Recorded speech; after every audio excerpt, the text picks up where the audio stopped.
Prescription refills are where you get your biggest bang for your buck in the Entergy system. I hardly ever have to sign my name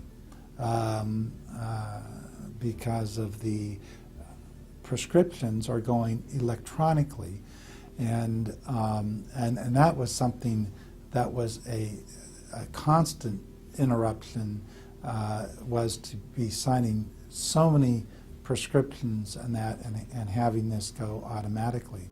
Just being able to receive labs and efficiently being able to navigate the patient's record to be able to decide on how to react to abnormal labs has been very efficient for us.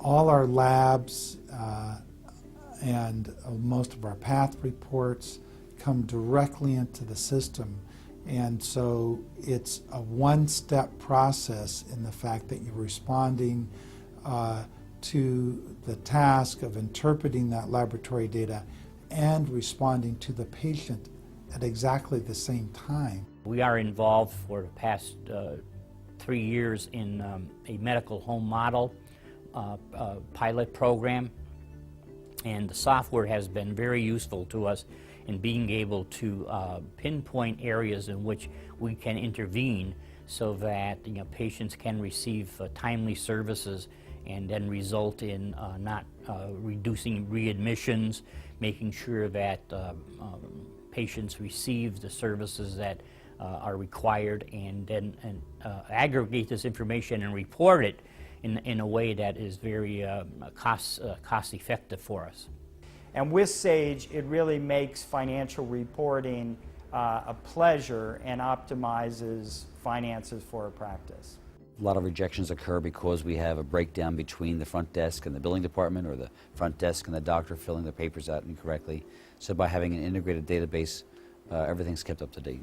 And we've been able to do some comparative analytics using the practice analytics tool that lets us look at the physicians in the practice against their peers in the same specialty to ensure that the coding is pretty much on the same level in terms of the physician coding. We're really interested in the practice analytics because it gave us the flexibility to do reporting the way we want it done, when we want it done.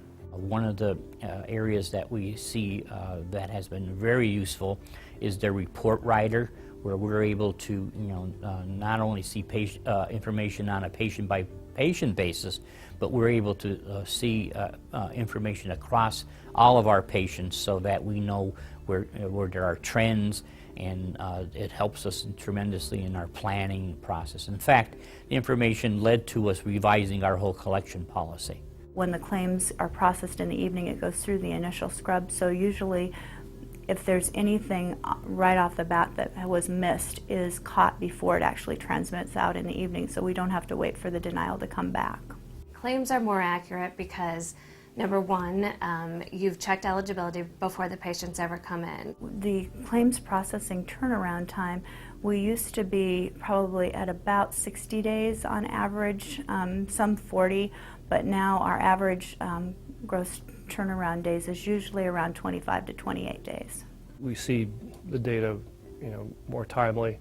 I think there's the ability to drill down to levels that, historically we weren't able to, and hopefully, that's going to mean a lot in terms of revenue capture.